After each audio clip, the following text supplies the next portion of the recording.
Hello, everybody. Welcome into Sports by GSMC Podcast Network. I am your host, Jeremy Lapidus. Today, we have a lot to cover, including the NBA Draft Round 1, which took place last night. We'll talk about everything that occurred there, the big risers, big fallers, biggest surprise pick of the draft, and go over what I thought was a wild actual Round 1, as well as sprinkling in some breaking news from Round 2 that is currently going on right now. In segment 2, we'll talk a little bit about Bronny James. Son of LeBron James is currently eligible to be drafted, has not yet been drafted. We are about halfway through the second round. There was actually just a report 2 minutes ago from Bob Myers on ESPN that said Rich Paul, his agent, is calling teams that aren't named the Lakers and Suns and saying, do not draft Bronny James. We'll talk about if that even is going to matter at all, if the Suns or the Lakers are going to end up drafting Bronny James here when their picks come around in just a little bit. And then we'll talk about some signings that took place last night, including OG Anunoby signing a massive 5-year, $212 million deal to stay with the Knicks, completing what that Mikal Bridges trade probably had in the mind of the Knicks front office there.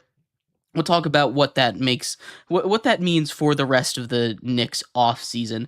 And then we will talk about Jamal Murray, who also signed, in principle, a extension to stay in Denver. So that's all the basketball we'll talk about. And then we're going to continue our NFL preview and reviews, talking about the Washington Commanders here today. We're almost done with the NFC East. We're going to talk about the Commanders, talk about their offseason, give them a grade, and then we're going to go game by game, go over their schedule and everything in the last segment. So stick around for all of that. We'll get a record and game predictions. But before we get into the NBA, remember that if you would like to be an even bigger part of the show than you already are, all you need to do is go to GSMCPodcast.net. Leave a tip or donation with a message in it. That message should pop up on the bottom of the screen for you, me, and everybody else around the world to see. If you do have a burning question about sports, anything at all that you would like to ask, go ahead and throw that in the comments. Go and throw it in the chat. I'll get to it as soon as I possibly can. I appreciate all of you guys for sticking around and talking some sports with me here on a beautiful Thursday afternoon.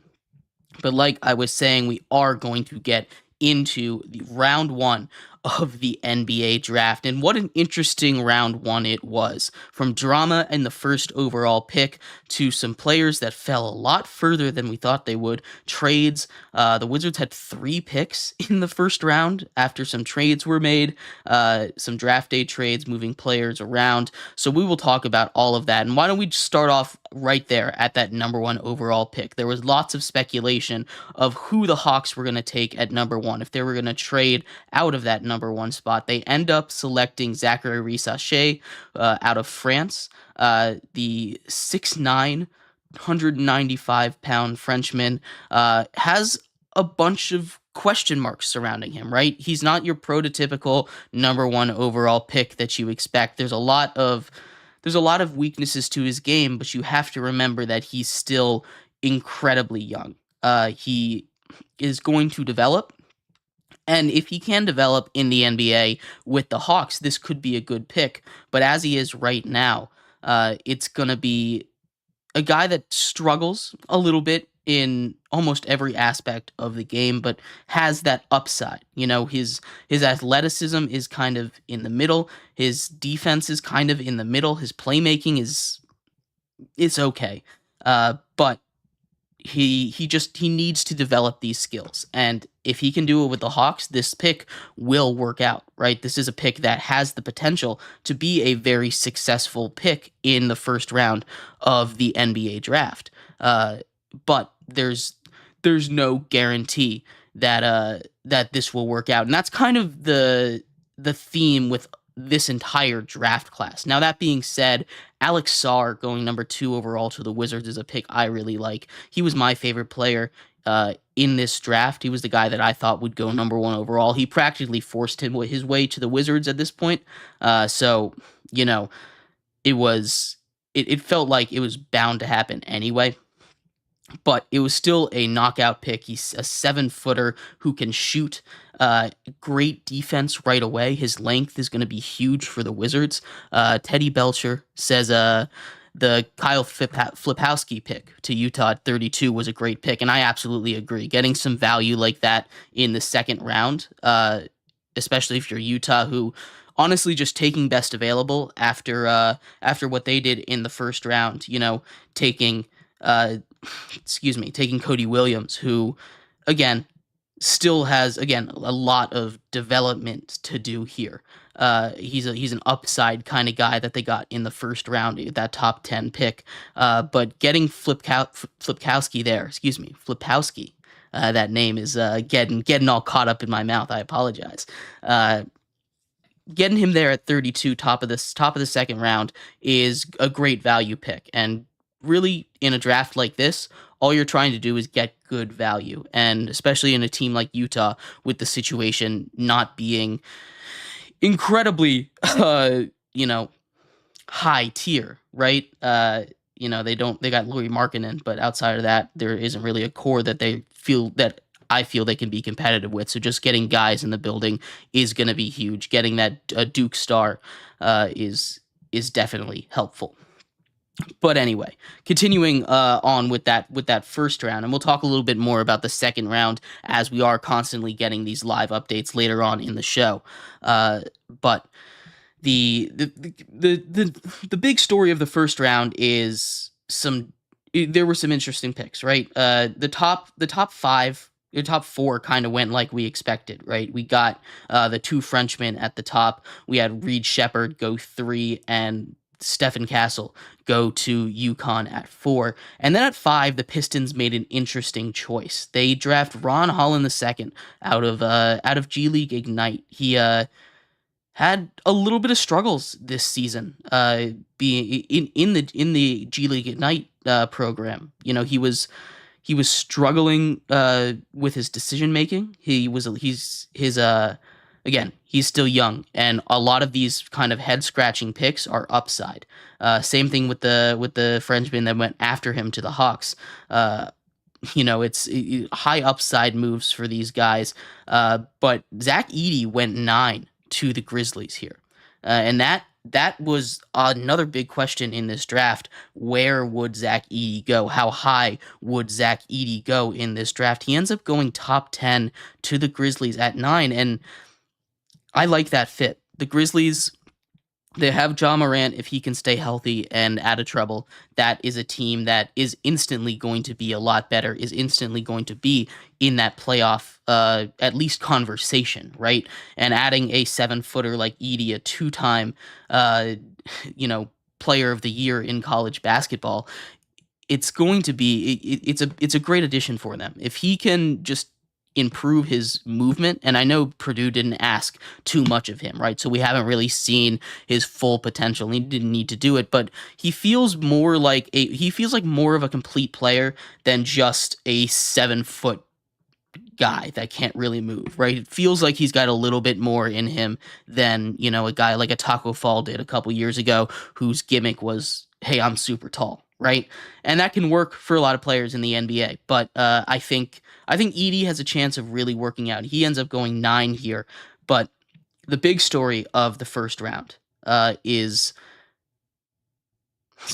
the Lakers getting Dalton Knecht at pick 17. Knecht was mocked. I hadn't seen him mocked outside of the top 10 the entire time. I hadn't seen him get past 8 even the entire lead up to the draft.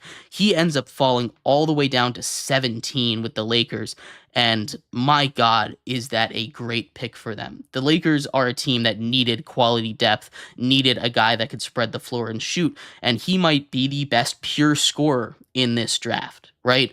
His, defense isn't going to blow your mind, right? He's not going to send you out of this world with his defense, but his shot making and his scoring are awesome. and adding that to a Lakers team that already has one of the better defenders in the league in Anthony Davis. Maybe LeBron James comes back again. He still hasn't said what he's doing with his player option. He has until the 29th to decide that. So that is coming up soon. But adding Dalton Connect and more scoring, being able to have, more guys you can rely on to score the basketball than just a 41-year-old LeBron James and a Anthony Davis who is getting up there in age. So it's going to be it's that I think that was a great pick for them there. Real quick before we continue, we actually have some breaking news.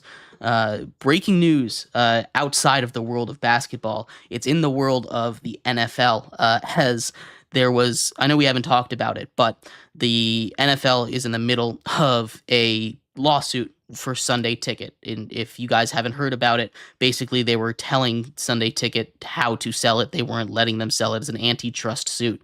But they were just ordered, breaking news just now, to pay $4.7 billion in that case. So if you had Sunday Ticket during, I believe it was the early 2000s when it first came out, you sign up for this, you're entitled to part of that $4.7 billion. So there's your breaking news for you. But getting back to the NBA round one, and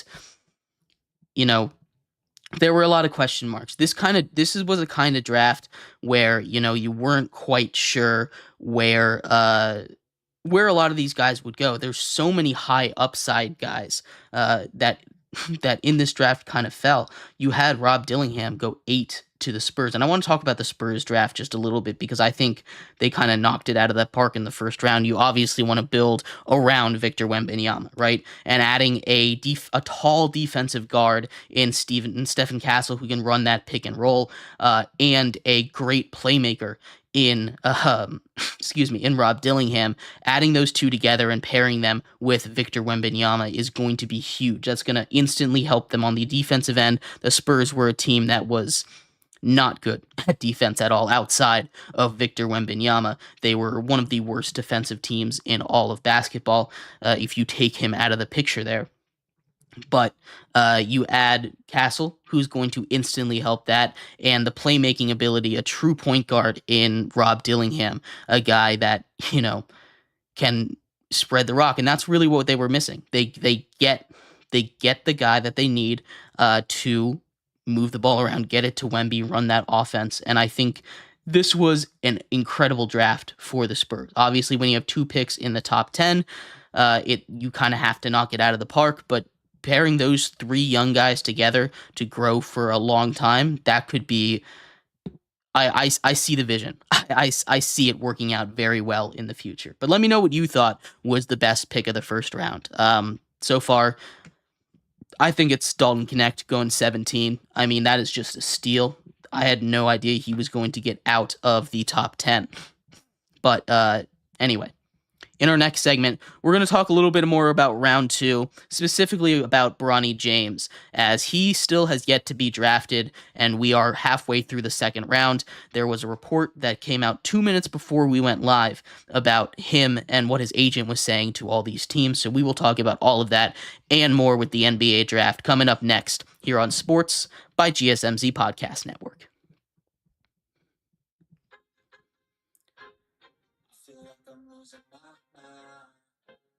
Everybody in the world, please Lord, give me a sign, a sign. I feel like I'm losing my mind. Everybody in the world, please Lord, give me a sign, a sign. I wanna be the greatest. Everybody on the fake shit. Look around and feel like everybody is the fakest. I make this every day. I'm impatient, hoping one day I blow up in the basement. Statement. The top is so vacant. I'm in this shit that I think is amazing. Waiting for my day when I'm playing. Sold out shows for 1,000 faces. Hey, I'm keeping my way into be put down. It ain't no place. I'll kiss my sound. If I want that shit, then I'll get it right now. I'm losing it, the losing fits. I'm losing shit. And stupid myth. You choose to live, I choose to dip. You choose to fight, and lose your grip and lose a gift. Oh. I feel like I'm losing my mind. It's everybody in the world now. Please, Lord, give me a sign. A sign.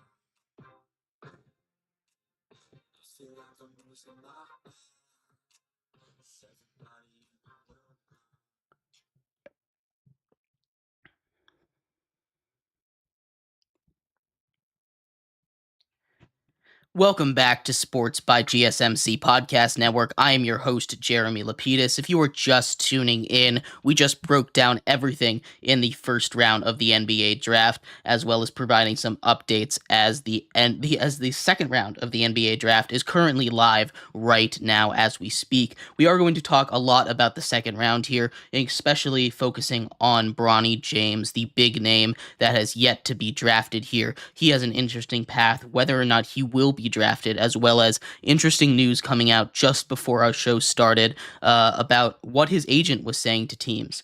So we'll talk about all of that in just a second and more. But before we do, remember that if you would like to be an even bigger part of the show than you already are, all you need to do is go to GSMCPodcast.net. Leave a tip or donation with a message in it. That message should pop up on the bottom of the screen for you, me, and everybody else around the world to see. If you do have a burning question about sports, anything at all that you would like to ask, go and throw that in the comments. I will get to it as soon as I possibly can. I appreciate all of you guys for sticking around, talking some sports with me here on a beautiful Thursday afternoon. But like I was saying, we are going to talk a little bit in this segment centering around Bronny James. Bronny James has been this big, I guess, white whale in this draft, right? Obviously, when you are the son of arguably the greatest basketball player in the world in LeBron James, you have a large spotlight put on you, especially when you are entering into the draft under the circumstances he did, averaging 4 points a game in college. No one else that wasn't LeBron James's son would be getting all of this media attention. You know, it comes with the territory. It's an interesting kind of thought experiment to see if he's going to get drafted. You know, the enticing thought of, hey, if you draft him, LeBron James has a greater than has a greater than zero chance, a non-zero chance to come join your team. And it's a thought that I'm sure a lot of these teams have had crossed their mind. But yet, as we sit here 15, 16 picks into the second round of the NBA draft with the end in sight, there's only 58 picks in this year's draft after some were taken away. You know, we're more than halfway done with the second round officially. And he is still on the board. There was news that came out 2 minutes before our show went live here. We were talking a little bit about it in the intro, but Rich Paul, Bronny James's super agent for many huge names all across the NBA, plenty of star players, including LeBron James himself, says he is from Bob Myers of ESPN. It's reported that he has been calling all these teams, calling every team that isn't named the Suns and the Lakers, and saying, hey, if you draft Bronny James, he's going to play this year in Australia, which is a good threat, right? As little as second round picks matter a lot of times. I mean, we've seen it already in this year's draft where teams are trading second round picks for cash, just straight up. Pick for cash. They bought a draft pick basically. You know, it's something that is an interesting thing in the NBA. But regardless of all of that, Bronny James, if you don't want to waste a pick on someone that's gonna say no, right? So it's a good threat. And as we look at what is left here in this draft, Jamal Sheed just went to the Kings, which I think that's a really good pick, actually, here in the second round. I know he's had some injury concerns, but I like that pick a lot. Sorry, got distracted there. As we move on in this draft, the teams that are named here are the Lakers and the Suns, and the Suns don't have a pick for the rest of the draft. The Lakers pick at pick 55 overall, 25th pick in the draft. So right around the end, and if he's going to get drafted, if Bronny James is going to get drafted at all, that is most likely the spot that it's going to happen. You know, at 55 overall, you have to weigh your options. Who is the best available at that point? Who is left? You know, there are some names that people might like. But here, once we get down to the second round, there's a lot of these. There's a lot of these. Hey, let's think about it. Maybe we do want to take Bronny James here at pick here late in the second round. I mean, it's not that big of a deal if he doesn't end up playing. It's not going to be the end of the world if we don't get him here. It's an interesting conversation to have because it's a big story, right? You could be the center, you could be the big story of the day. Whoever, if anybody does draft Bronny James, which for the record, I don't think he deserves to get drafted. I don't think he should have come out of college this season. I think he should have gotten in that transfer portal. I think he should have transferred somewhere, and I think he should have played one more year, gotten some development in college. I mean, he didn't have to transfer, but he missed his window to come back to USC. So, I mean, I think it would be best for his development if he played one more year here in college. Get him some minutes. I know the argument sometimes is, hey, get him against the best players, and we see. And I'm going to take this to another sport, right? It's like the minor leagues in baseball, right? The farm systems in baseball are a maze to navigate through, right? There's like 10 different levels, triple A, double A, high A, low A, international ball, whatever. There's a million different leagues, and not to get too distracted here in this analogy, but you have some of these top prospects that are ready to go. James Wood for the Nationals, for example, and they're letting him ride in triple A, the stepping stone to the majors, right? One step away from there, and they're just letting him get at bats in. You see this happen all the time. Get reps, and in college he would get reps, right? Bronny James would get reps in college, and you'd probably get better competition, and it'd be more impactful for his development to play in college. Now, the other side of that argument is you have dedicated coaches 24/7 whenever you want, as opposed to having other responsibilities if you're in the NBA, right?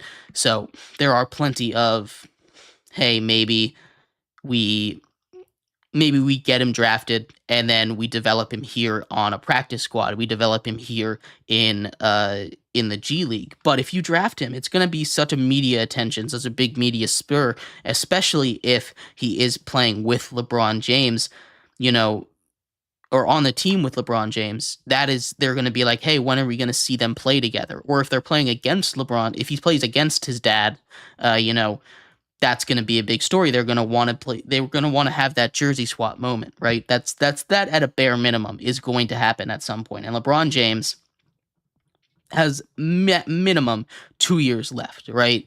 So maybe this year they let him ride on the bench and they don't end up playing him. But when you draft him, he seems like he's going to be a free agent. Undrafted free agent, and be able to go sign with whatever team he wants, be able to negotiate his own contract because he's going to have that kind of name brand that most other undrafted free agents don't have. It's a special situation. It's a unique situation, and no other rookie in the world has this kind of leverage. No other draft prospect in the world has this kind of leverage over NBA teams, and it's a really interesting way to see what is going to happen. Who's going to win this battle? And right now, it looks like Rich Paul, LeBron James are in charge pretty clearly. As Cameron Christie from Minnesota just goes 46 overall to the Clippers. So there are continued. There's a lot of things that happen. I don't think he'll get drafted. Excuse me. I think he'll end up going undrafted, gets signed by the Lakers here. Again, there's only one place on the board that he even might get drafted, so that is at pick 25, and we'll keep an eye on the board in case anything does happen. But let me know what you think. Is there a place that you would draft Bronny James? Would you draft him in this round? Is that something that teams should consider, even with the threat from Rich Paul about him playing in Australia for a year if another team that isn't the Lakers or the Suns end up drafting him? But anyway, let me know your thoughts. I'd love to hear them. In our next segment, we are going to finish up our basketball discussion, talk about two big name players that signed two big money, big extension in Jamal Murray and OG Anunoby. We'll talk about what that means for the Knicks and for the Nuggets as they both get their guys back, and much more coming up here on Sports by GSMC Podcast Network. Looking for your daily fix of sports talk without having to pay for it? GSMC Sports Network is available on YouTube. Just search GSMC Sports Network. Get your fix of daily sports talk shows on YouTube. Absolutely free. NFL, college football, NBA, MLB, MMA, UFC, fantasy football, and so much more. GSMC Sports Network has shows running all day long, with new sports shows starting every 2 hours. Just like on your favorite cable sports channel, except GSMC Sports Network is absolutely free. Just search GSMC Sports Network on YouTube to catch one of your new favorite shows, like the GSMC College Football Podcast, Chip Shot Football Podcast, Hoops and Heels Women's Sports Podcast, GSMC Basketball Podcast, and so many more. Check it out for yourself. GSMC Sports Network, now available on YouTube absolutely free. Search GSMC Sports Network on YouTube.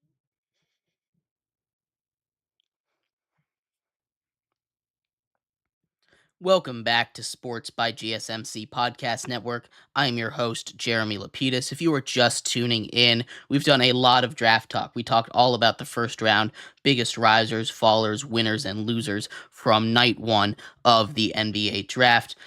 We saw some interesting picks take place in what is shaping up to be a really interesting draft. And when we just finished talking about Bronny James, his complicated situation as round two of the NBA draft continues. While we were at break, there was a trade and a draft pick. The Magic traded their 47th overall pick to the Pelicans for two future pick swaps in 2030 and 2031. And the Pelicans then used that pick to draft Antonio Reeves out of Kentucky.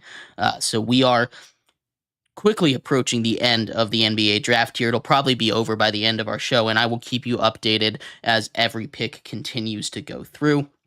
But in this segment here, we are going to finish up our NBA coverage for the day, talking a little bit about two massive contracts that got signed the other night, including OG Anunoby signing a huge 5-year, $212 million deal to stay with the New York Knicks, completing their vision for completing their vision for where we assume their vision was when they pulled off that blockbuster deal for Mikal Bridges earlier this week. And then we had Jamal Murray sign a big deal earlier today. I believe it was a 3-year, $209 million extension to stay in Denver and continue to run it back with his running mate and partner in Nikola Jokic. So we'll talk about that in just a second. But before we get into all of that, remember that if you would like to be an even bigger part of the show than you already are, all you need to do is go to gsmcpodcast.net. Leave a tip or donation with a message in it. That message should pop up on the bottom of the screen for you, me, and everybody else around the world to see. If you do have a burning question about sports, anything at all that you would like to add, go ahead and throw that in the comments. I will get to it as soon as I possibly can. I appreciate all of you guys for sticking around, talking some sports with me here on a beautiful Thursday afternoon. But like I was saying, we are going to finish up our NBA coverage for the day, aside from keeping tabs on the second round of the NBA draft that is currently taking place, with two massive contracts that were signed. OG Anunoby, we'll start with him first because we've talked a lot about the New York Knicks recently. He agrees to stay in New York after opting out of his player option. He signs a 5-year, $212 million deal to stay with the New York Knicks, completing what is now a terrifying defensive backcourt there. You have Mikal Bridges, two of the best perimeter defenders in the league, anchoring that unit that has a super powered offense led by Jalen Brunson. They've still got more moves to make. I'm not sure what the future is for Julius Randle with the Knicks. There's been a lot of trade talks surrounding him. but I'm not sure really what they're going to be able to get back, especially after giving up four unprotected first-round picks and a fifth first-round pick for Mikal Bridges just the other day.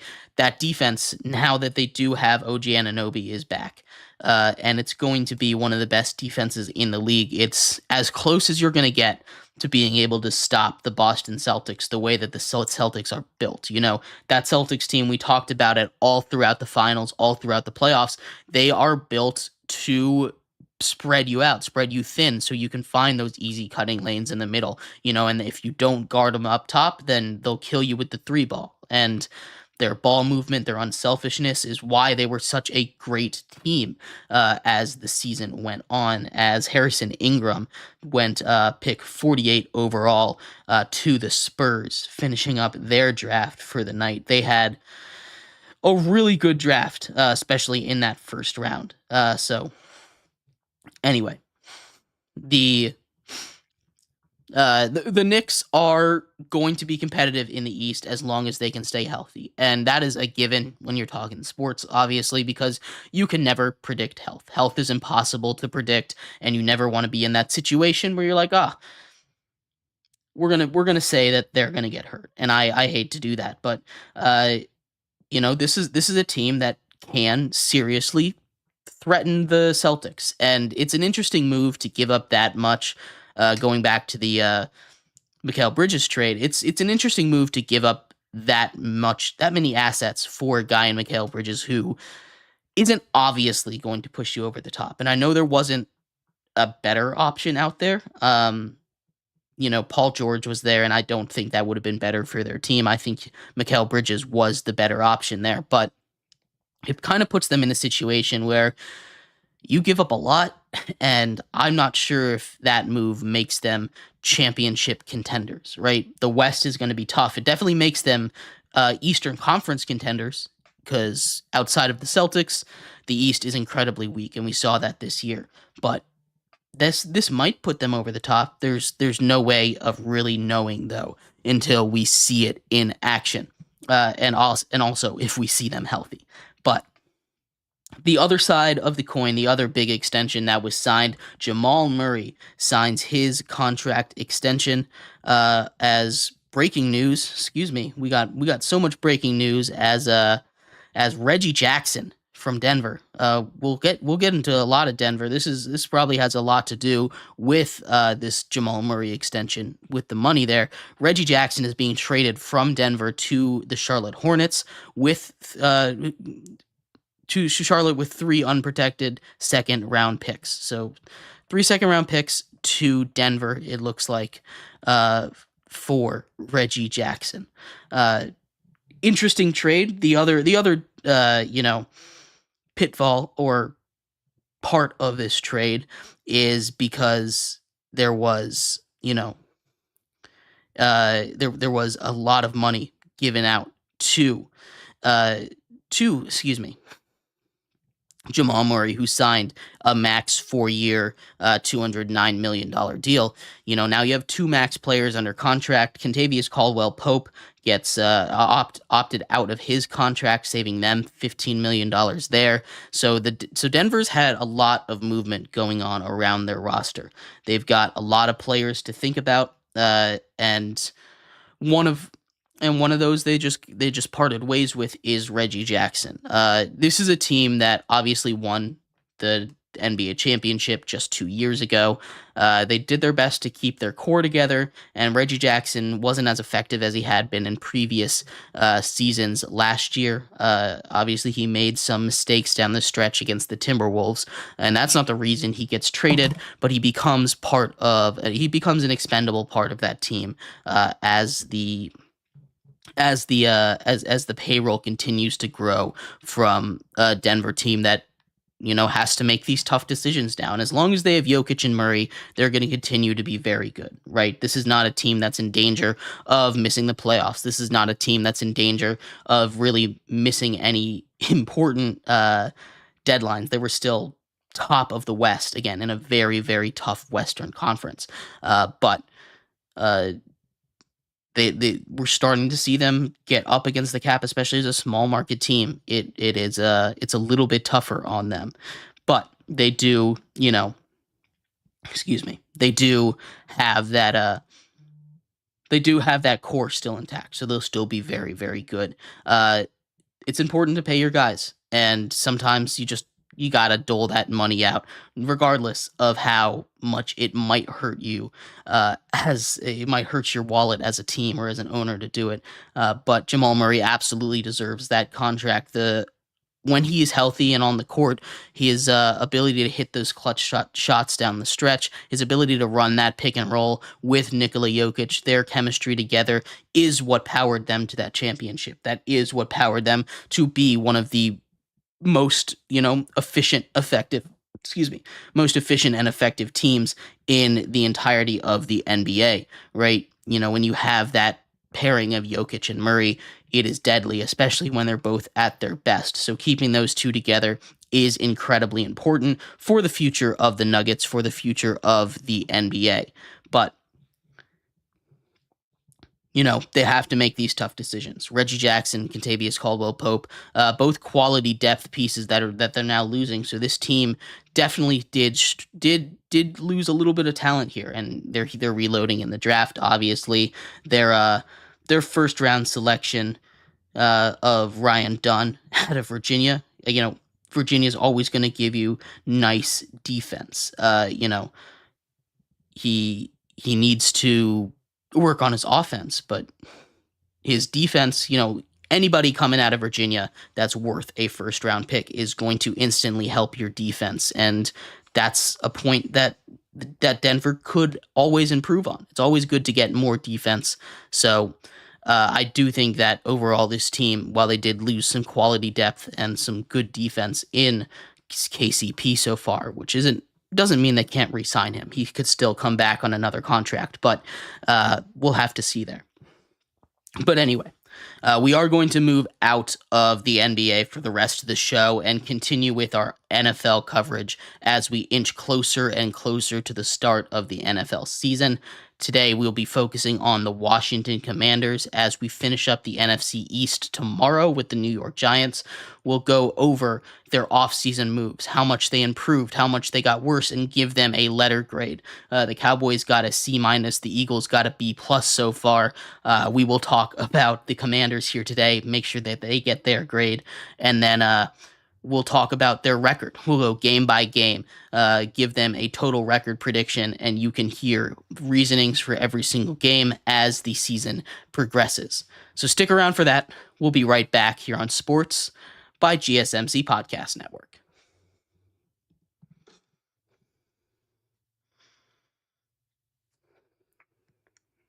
For the best and latest podcasts available anywhere, go to the podcast app on your cell phone and type in GSMC to access free content-rich podcasts on health and wellness, book reviews, sports, entertainment, relationships, social media, movies, technology, finance, and even weird news. Subscribe and download the GSMC Podcast Network's family of shows, available everywhere podcasts are found.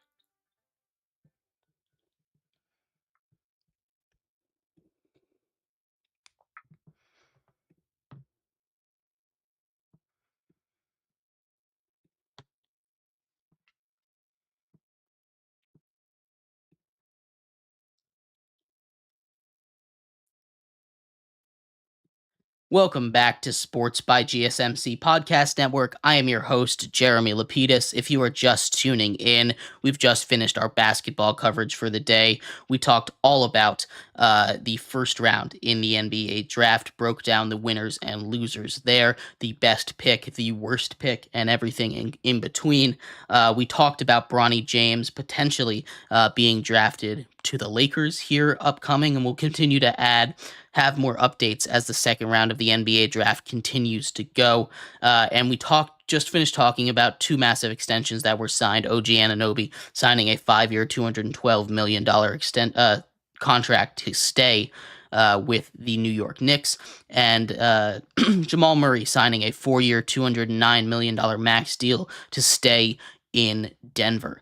But As we were talking about the updates over the break, there was another pick made in the NBA draft. Tristan Newton out of UConn was taken in the first pick of the back-to-back picks that the Pacers have.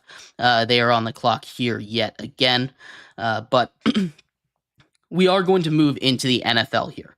We're going to continue our, breakdown of the offseason and schedule previews for all 32 NFL teams. We are in the middle of the NFC East. We did the Eagles yesterday and the Cowboys on Tuesday.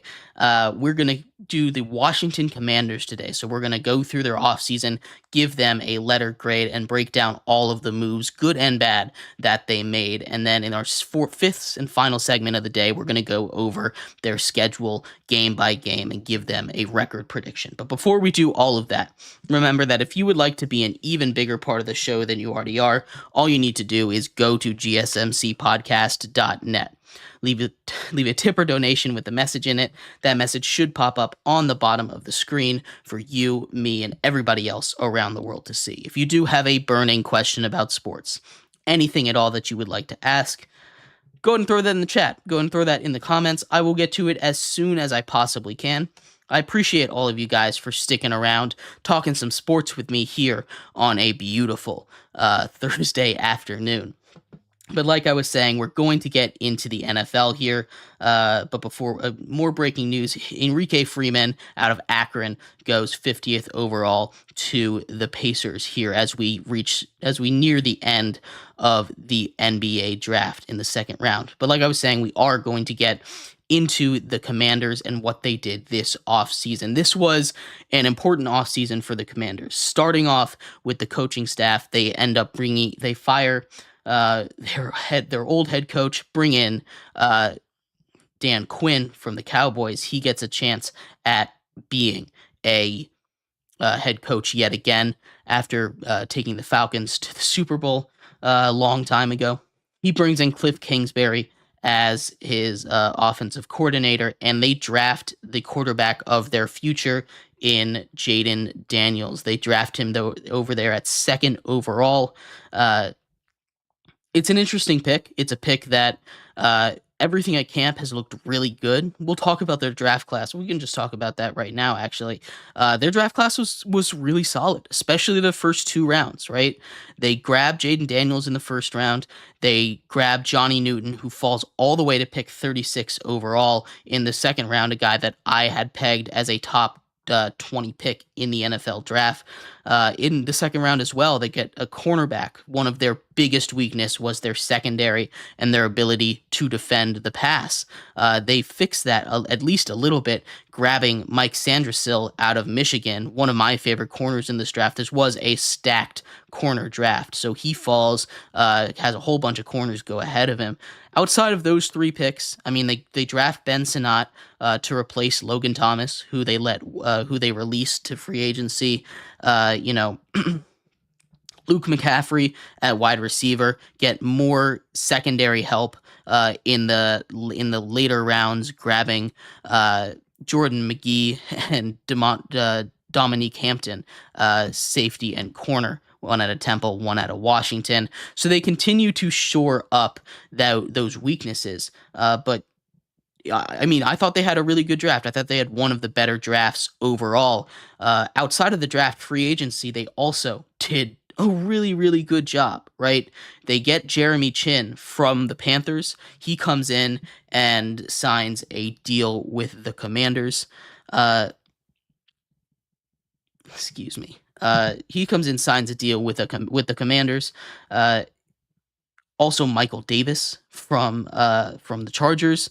On the offensive line, another one of their weapons. They grab Nick Allegretti from the Chiefs. They grab Tyler Bedaz, who was a great center for the Cowboys. Running backs, they had a crowded backfield last season, splitting carries between Brian Robinson and between a couple running backs, Brian Robinson being one of them. They bring in Austin Eckler there, and he's going to be an interesting fit in the mix, right? Austin Eckler is an older running back. He feels like he's been in the league forever. He's still just 30 right now. But the Chargers let him walk. The Commanders bring him in on a bigger deal. You expect him to be that every down back, but the Commanders have enough running back depth that it's not necessarily, a it's not necessarily a guarantee that they'll have him. Brian Robinson is there. They bring in Jeremy McNichols. They have Chris Rodriguez, who had a couple of solid games uh, last season, filling in for some injuries. But they also bring in Zach Ertz, the old Eagle, the old Cardinal. They bring in a lot of great guys. That again, Frankie Louvu at linebacker might be the best signing. As they continue. I really love their offseason. They also brought in Bobby Wagner. Bobby Wagner at the linebacker position. Again, their defense needed a lot of work. It was supposed to be one of the strongest units in football. It ended up being much more of a disappointment. But they did a good job filling a lot of the holes that were lost.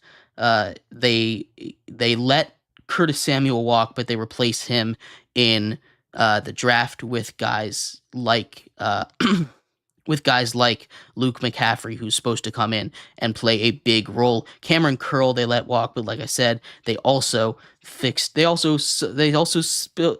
that spot with Jeremy Chin and their draft picks. So I thought that they did a great job of filling their holes. I mean, it's not an overnight fix, but I'm going to give their offseason an A. I think they did a really good job overall. I don't think there's too many places where, they could have improved where they didn't improve. You bring in Jaden Daniels, who by all accounts at training camp has looked really, really solid. And that is exactly what they needed to see. There's still work to do. This isn't a team that's going to go off and win a Super Bowl this season. This isn't a team that, is going to compete to win 12, 13 games, but any improvement is major improvement, coming off of a season where they go 4-13. You just want to see some kind of improvement, and I think they absolutely knocked this offseason out of the park. So I'm going to give them an A.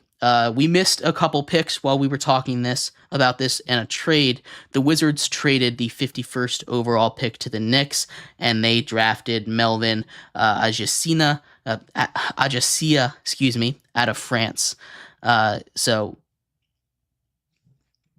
it should we'll keep an eye on the NBA draft and any other developments there.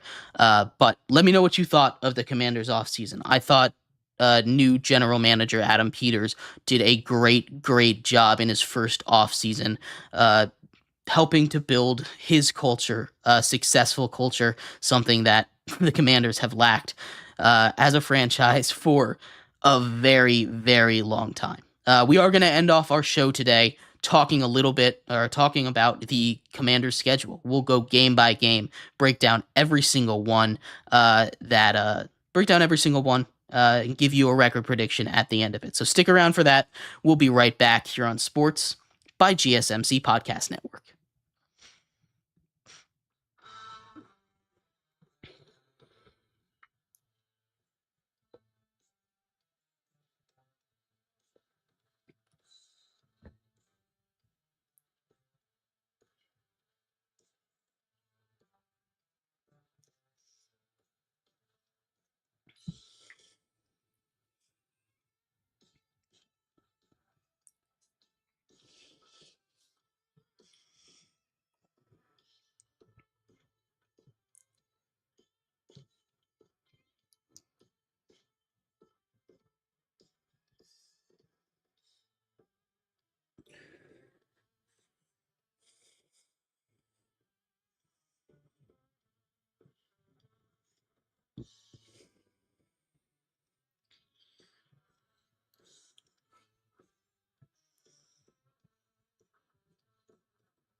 Welcome back to Sports by GSMC Podcast Network. I am your host, Jeremy Lapidus. If you are just tuning in, we have talked a lot of basketball. We talked about the NBA round one. We talked about all of the crazy picks, the big risers, fallers, and the best pick in the draft, as well as some surprise picks that took place in the first round. We talked about some of the second round teams. Second round picks, we continue to do updates as actually over the break, Quinton Post just went 52nd overall out of Boston College to the Golden State Warriors. We also talked about Bronny James there, if he will get drafted, where he might get, if he deserves to get drafted. There's only one spot that feasibly makes sense unless a trade happens, and that's coming up in just a few picks from now. 3 picks from now, the Lakers are up, and that's where, if he gets drafted, it most likely will take place. Then we talked about some max contracts that were given out. Jamal Murray got a 4-year, $209 million contract with the Denver Nuggets to stay. And then the Knicks brought back OG Anunoby on a 5-year, $212 million contract to complete their vision that everyone saw, that they saw seemingly with the Mikal Bridges trade that they made just a couple days ago. We also talked about the Washington Commanders as we are going to continue talking about them here. We're going to do a schedule breakdown as we work our way around the NFC East. Gave them an A for their offseason. I thought they had a great draft. Jaden Daniels has, at all reports, looked great in training camp. They did a great job working with their weaknesses, bringing in some veterans and filling their holes in the draft. We're going to finish off our show today talking, like I said, about the schedule. So we're going to go over the Washington Commanders schedule game by game, give them a record prediction, see how much they improved from a 4-13 season last year. But before we do that, remember that if you would like to be an even bigger part of the show than you already are, all you need to do is go to gsmcpodcast.net. Leave a tip or donation with a message in it. That message should pop up on the bottom of the screen for you, me, and everybody else around the world to see. If you do have a burning question about sports, anything at all that you would like to ask, go ahead and throw that in the comments. I will get to it as soon as I possibly can. I appreciate all of you guys for tuning in, talking some sports with me here on a beautiful Thursday afternoon. But like I was saying, we are going to finish off our show here today with the Washington Commanders and their schedule.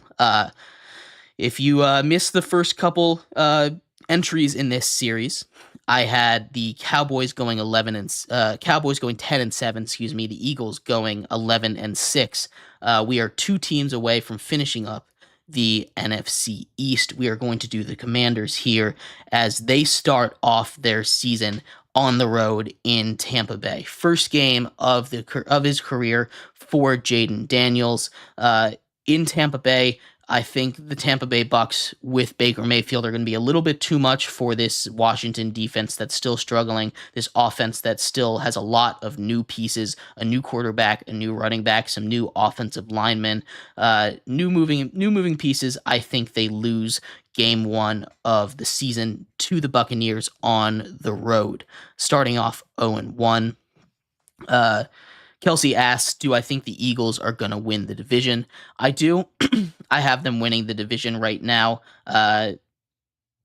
Things might change as the offseason goes on, but I do have the Eagles winning the NFC East. The Game 2 of the Commanders, they go and take on my New York Giants. This is in Washington. I think they get a bounce back win here. This is going to be the first career win for Jaden Daniels against a division opponent. It's going to mean more. It's a big game. First home game, first win. That's going to set Washington, D.C. On fire. There's going to be so much excitement up there if this game, the first home game of their quarterback's career, is a win. Then they travel to Cincinnati. So at 1-1, they head to Cincinnati. Tough game against the Bengals. I think they're going to lose that one before heading to Arizona and beating the Cardinals. Cliff Kingsbury, the old head coach, his little revenge game, revenge tour, taking on Kyler Murray and the Cardinals. They improved to 2-2, and then they go on a little bit of a tough stretch. Now, Washington doesn't have a bye until week 14, so I think it's going to be there's going to be a couple games that are tough for them against some of these good defenses as they continue to play. But they're scheduled. They do get lucky as their schedule kind of lightens up as they get later on in the season. But against the Browns and the Ravens, their next 2 weeks, that is not going to be an easy start. That's not gonna be where they start to turn their season around. So at 2-2, I have them losing the next 2 games to the Browns and the Ravens, falling to 2-4 before rebounding against the Carolina Panthers. Although I do think that this Carolina Panthers game is going to be tougher than some people think. Week 8 against the Bears, we got a battle of the number 1 overall pick and the number 2 overall pick. It is in Washington, but I do have the Bears taking this game as the Commanders fall to 3-5 in Week 8. Week 9 against the Giants. The Giants take care of business at home, beat the Commanders, split the season series there as the Commanders fall to 3-6 here. So not really where they want to be as they finish the first half of the NFL season. They rebound against the Steelers. You might say that is a tough defense after playing 9 straight weeks of football, but the Steelers, it's going to be probably their last game before they get into a tough stretch of football. So they're going to be a little bit scared heading into that one. So I have them beating the Steelers, and then losing to the Eagles and the Cowboys in their next 2 weeks. The division is going to eat them up. It's not going to be an easy division. There's 2 great teams there. As much as they improved, they're still a team that needs to continue to get better. So they now fall to through 12 weeks. They've only won 4 games. So I've got them at 4-8 here. Heading into week 13, the week before the bye against the Titans, they need to get that. Again, week 14 bye is tough on these guys, but they're a young team. I think they'll be able to deal with it better than some older teams might be able to. They get a win against the Tennessee Titans and then get a well-deserved bye in week 14. So at the bye, they're now 5-8. Not completely out of playoff contention if they're able to get a couple wins against. It's not the easiest schedule in the world as they finish the season with the Saints, Eagles, Falcons, and Cowboys, but it's not impossible if they got on a hot run to maybe compete for a wild card here. It's gonna start off good. They beat the Saints on the road in New Orleans, improving their record to 6-8. Get that glimmer of hope here in Washington before having a tough division game at home against the Eagles. Again, this is also at the point where the Eagles and the Cowboys, in my prediction, are tied. So this game means a lot for both of these teams. I have the Eagles taking it and probably snuffing out the hope for the Commanders to make the playoffs. They go to Atlanta, take on the Falcons. I do have them winning that game in week 17. So heading into the last week of the season, they are 6-9, or sorry, 7-9. I apologize. And the Cowboys, again, this is for a playoff spot. We talked about this the other day, at least in my predictions. I have the Cowboys winning, and the Commanders finish the season with a record of 7-10. Now, this is a 3-win improvement from last season, so this is probably going to be considered a successful season, right? This is it's not an easy schedule. It's not the hardest of schedules, but they do improve by 3 wins, and I think that's going to be considered a success in Washington, a successful season for their rookie quarterback Jaden Daniels. And I think they're going to be on the right track here. But 7-10 is where I have the Washington Commanders. Before we wrap up our show, though, I will give some updates here for the NBA draft. When we last left off, there's been 2 picks. Cam Spencer out of UConn got drafted by the Pistons, and Anton Watson out of Gonzaga taken by the Celtics. The Lakers are on the clock right now. The pick is in. We'll see if they ended up taking Bronny James, which they did. There we go. That's what we were looking for. Bronny James officially gets drafted by the Los Angeles Lakers. Interesting repercussions from this, right? It's not. I'm curious to see how the Lakers play Bronny James as they draft him 55th overall with the 25th pick in the second round of the NBA draft. I'm curious. Let's see. It kind of felt like an inevitability, right? That the Lakers were gonna draft Bronny James, or at least get him after he went undrafted. But taking him at 55, I don't mind. I was more concerned that someone would take him in the first round with all the LeBron hype around him. Not sure if he will get a lot of playing time, but it's cool that he gets to play with his dad. I'll do a little more research on it, and we'll talk all about that tomorrow. But finishing up the NBA draft, Bronny James goes to the Lakers. We'll talk about that tomorrow. We'll talk about the Giants, break down their schedule, do a off-season review for them, give them a letter grade, and then we will also do our Friday MLB power rankings. So come back tomorrow for that. You've been listening to Sports by GSMC Podcast Network. I've been your host, Jeremy Lapidus. I appreciate all of you guys for sticking around, talking some sports with me here today on a beautiful Thursday afternoon. I will see you same time, same place tomorrow. Have a great one. Bye-bye.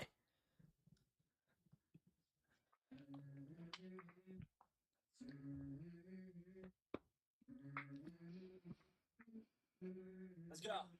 A little bit of dream, I'ma pull up, feel like it's gonna be a bad day.